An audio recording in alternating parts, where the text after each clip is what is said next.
Después de que hablamos de la pobreza, la economía, tengo que preguntarle a nuestro experto económico el tema que está en boga y que esperemos que no llegue a concretarse. Me sonroja que me llames experto en algo. Solo soy un sujeto de a pie que va a hablar de los temas que nos están afectando y como todos lados dicen que la economía está por desplomarse y que viene una recesión no económica. Solo nacional, una recesión mundial. A lo que todos nos preguntamos, señor experto, ¿qué carajos es una recesión económica? Exactamente. La definición del libro, del libro de texto, ¿no? Te dice que una recesión económica es cuando un país o un ente económico tiene 2 periodos, en este caso normalmente se mide trimestralmente, 2 periodos de crecimiento negativo. Ajá.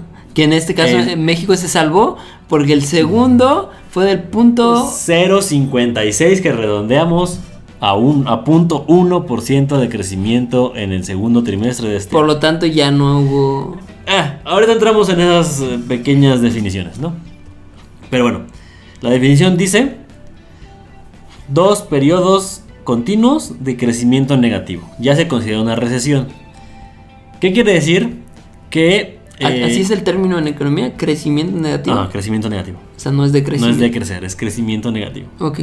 Confiaré en mi experto. Básicamente también se puede decir de crecer, pero pues sabes, ¿no? Hay que estar de mamador. Los economistas son básicamente una bola de mamadores, pero ¿cómo funciona? La recesión es la parte a la baja, como uno se esperaría, del ciclo económico, ¿no? La economía se mueve por ciclos. Siempre, después de subir, es una montaña rusa. Después de subir siempre tienes que bajar. El tema es qué tan abruptamente bajas y qué tan difícil te es retomar la subida. ¿Qué implica una recesión? Y que podría hasta incluso verse como una serie de eventos que se siguen uno tras otro. La recesión, ¿qué implica? Claramente que el indicador de crecimiento normalmente es el PIB, ¿no? el Producto Interno Bruto. Y presentó esta caída, lo que se basa en que varios de los factores o casi todos los factores económicos presentan caídas también. Ejemplo, la inversión. La inversión pública, privada, extranjera, nacional, deja de tener crecimiento. Es decir, las entidades con dinero, la gente con lana, deja de ver como un lugar agradable para buscar hacer más dinero el país o el lugar del que estamos hablando. Y entonces eso que provoca una caída en la producción. Al caer la producción, se pierden trabajos. Se pierden trabajos. Si se pierden trabajos, se pierde consumo. Si se pierde consumo, bajan los precios. Y entonces, si te fijas, es como una cadena. No forzosamente en ese orden. Sí. Porque también hay momentos de recesión que presentan inflación. O sea, a pesar de que están bajando todo, los precios siguen subiendo.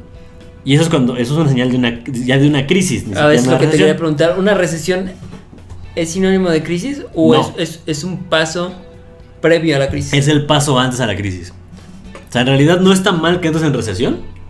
Y por eso decía, lo importante es ver que tengas los medios para darle la vuelta antes de que se convierta en crisis. Por eso normalmente la asocian con estancamiento.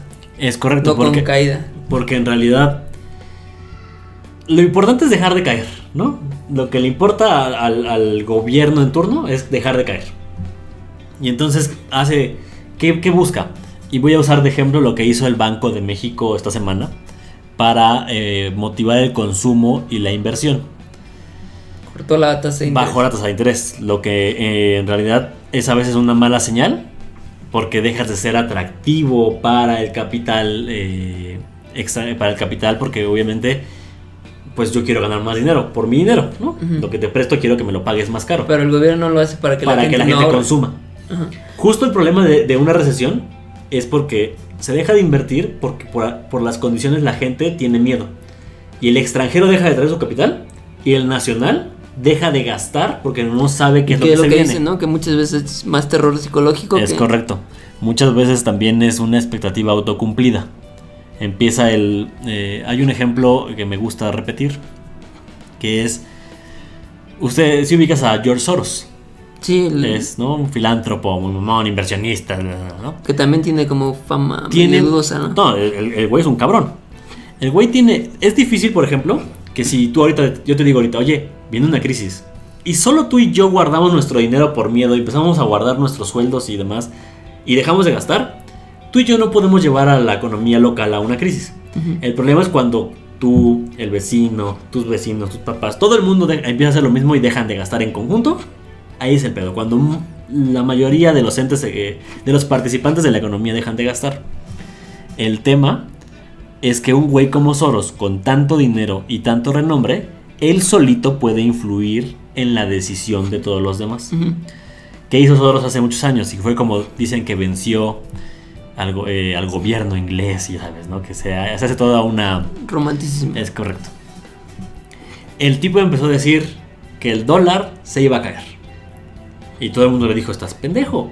El dólar está súper fuerte, está por esto, la madre, bla, bla, bla, bla. Yo no sé, pero yo estoy viendo en todo mi análisis que el dólar se va a caer. ¿Qué hizo el tipo? Empezó a sacar su dinero de los dólares y empezó a invertir en oro. Obviamente para los inversionistas pequeños, mucho más pequeños que él, pero que en volumen es una gran banda, dijeron, oye, si Soros está sacando su dinero y es tan rico porque es muy chinguetas, pues yo no me quiero quedar atorado con un activo que va a valer menos, entonces yo también vendo. Ujú. Empezó, como dices, la histeria por vender y todo el mundo para vender, ¿qué tiene que hacer? Bajar el precio. Y entonces, precio para abajo y todo el mundo empezó a migrar al oro, que es como el activo que todo el mundo ocupa para protegerse. Ujú. Por eso ahorita el oro está subiendo tanto, porque todo el mundo está sacando su lana.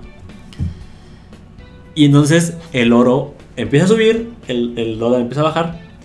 Y cuando el oro... bueno, ¿quién crees que fue el primero en comprar oro? Soros, y luego ya Lo vendió compró para muy comprar barato, vendió muy caro y compró dólares muy baratos y recuperó todo su dinero. Con creces, ¿no? Ujú. Entonces, es una expectativa autocumplida. Él hizo que se cumpliera la expectativa, ¿no? Y la gente hizo que la expectativa que él dijo se cumpliera porque hicieron todo para cumplirla, ¿no? Básicamente aplica también esto. Viene la crisis, guarda su dinero y todo el mundo esconde su lana. Por eso Banco de México, ¿qué hizo? Bajó la tasa de interés para que los bancos puedan prestar más dinero y la gente siga consumiendo. Y entonces viene el crecimiento. Es medio artificial porque no está creciendo la producción, está creciendo el consumo. Lo que en el corto, mediano plazo tendría que hacer crecer la producción. Porque si estás consumiendo más, pues la gente está demandando más cosas. Las empresas tendrían que cubrir esa demanda. Que eso siempre es muy teórico, ¿no? Porque Claro. la práctica a veces... Por eso dicen que los economistas viven la mitad de su vida intentando explicar qué va a pasar y la otra mitad explicando por qué no pasó lo que dijeron que iba a pasar. Ujú. Porque en realidad todo es teoría y es un ecosistema demasiado complicado. Por ejemplo, ahorita diste el ejemplo de que la recesión fue por falta de consumo, pero como dijiste son muchas variables y la recesión puede venir por cualquiera de los frentes ¿Qué está sucediendo ahorita? y además la dimensión global. México no está en recesión. Tiene varios indicadores que amenazan a que si el trimestre que entra no logramos revertir el crecimiento tan bajo, seguramente va a ser negativo. Y entonces tendremos el segundo, ¿no?, paso. Nos faltaría una confirmación y demás. Pero por ejemplo, la bolsa de valores perdió lo que había ganado de Ujú. crecimiento, lo perdió esta semana. Lo que había ganado en años, Ujú. lo perdió en una semana. ¿Qué quiere decir? Que la gente está sacando su dinero, ¿no? Que los inversionistas se están yendo. Ese es el gran problema con esto. Y eso es motivado también por las cosas de nuestro gobierno, con lo cual no voy a entrar. Pero también por el entorno económico mundial. Alemania tuvo crecimiento de menos uno, por lo que estuve leyendo. Una entidad que es conocida por su capacidad de producción. Ujú. ¿Por qué? ¿Qué fue lo que lo contagió? La expectativa de que el Brexit no salga bien. Y eso arrastra a Europa, ¿no? Tengan que rescatar a Ujú. Reino Unido. Todas esas cosas que pues los alemanes seguramente tendrán que hacer para que no se les vaya la chingada a Europa, ¿no? Como siempre. Los alemanes salvando, aunque, ¿no? Es lo que dicen, que Alemania es el que salva a Europa normalmente, a pesar de estar tan jodido después de la guerra, ¿no? En Estados Unidos, ¿dónde está el pedo? Por su maldita guerra comercial con los chinos. ¿Qué está buscando Trump? Pues buscar apaciguar las aguas con la gente con otras cosas. Por ejemplo, aumentando aranceles a otros productos de otro lado, ¿no? Para entonces incentivar el consumo interno. Y bueno, toda esa licuadora de datos al final te arrojan si estás en recesión o no. Que como dices, puede ser algo muy teórico, ¿no? Puede ser que incluso todo te diga que estás en recesión, pero tu población no lo sienta, ¿no? Porque pues son temas muy macros, ¿no? También, por ejemplo, en México no tenemos más que el INEGI para medir inflación, medir crecimiento. No hay como un ente autónomo que no sea juez y parte, ¿no? Entonces ahí está lo importante también de este punto. Entonces, pues ya para redondear la idea, una recesión básicamente es pues un momento donde el ciclo económico está yéndose hacia abajo, ¿no? ¿Qué va a hacer el gobierno en turno para salir de ella? Es lo importante. Que tengan los elementos para poder incentivar la producción, el consumo y todos los varios de esos componentes al mismo tiempo para que la curva sea lo menos pronunciada posible. ¿Qué pasó, por ejemplo, en Argentina? En Argentina la incertidumbre política llevó a que el dólar se fuera a 60 pesos por dólar, ¿no? Por pieza. ¿Eso qué hace? Que por supuesto todo lo importado se encarece. Y por lo tanto hay menos lana. La lana te alcanza para menos, perdón. ¿Qué hizo el gobierno para buscar apoyar la economía? Canceló impuestos, ¿no? Por un periodo de aquí a diciembre. Yo no soy un experto de ninguna manera, pero de lo poco que leí es la visión keynesiana. Es correcto. Donde las únicas cosas que puede mover el gobierno son impuestos, ¿no? Y transferencias. En México tenemos un problema.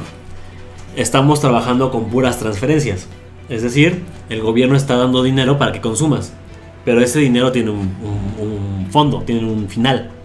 Si no generas más dinero, no hay más dinero que transferir. Te tienes que endeudar. Y al final eso es una bola de nieve que va a empezar a rodar hasta que no la puedas contener. Por eso te decía, lo importante es qué elementos se tienen para lograr romper la caída y hacer el rebote, ¿no? Pareciera que en estos gobiernos latinoamericanos la complicación es esa. ¿Qué chingados van a hacer para motivar la producción? Porque parece que no tienen ni idea de lo que están haciendo, ¿no? Pusieron un chango a picarle todos los botones. Pero bueno, ese sería como el resumen de lo que es una recesión económica con manzanas, ¿no? Y que esperemos que, evidentemente el tema va a seguir en boga durante mucho tiempo. Claro, sobre todo si en verdad caemos o el mundo completo entra en una recesión, ¿no? ¿Qué implicaría eso? Que pues básicamente tendremos que guardar nuestra lanita de tiempo. ¿Qué es el problema? Que por guardarla se agrava más. Y se agrava. Pero tampoco vas a ser el valiente del grupo. Porque gastas a lo idiota. Es que tú solo no puedes influir en eso. Por eso es el gobierno quien tiene que tomar decisiones de política económica para empezar a mover los hilos y obligarnos casi a gastar nuestra lana. Así como hablamos del ciclo, ¿no? Sale la inversión, baja la producción, se pierden empleos, se pierde consumo. Tendría que ser al revés. Motivas el consumo, motivas la inversión para que suba la producción y todo lo demás empiece a caminar, ¿no? ¿Cómo reviertes eso? Si lo supiera no estaría hablando en internet de esos temas y estaría yo frente a un gabinete económico, ¿no? Ok. O estaría de gobernador del Banco de México. Muy bien. Entonces, muy buena aportación. Te agradezco, te lo reconozco, señor experto de la materia. No, más leí un poquito. Ok.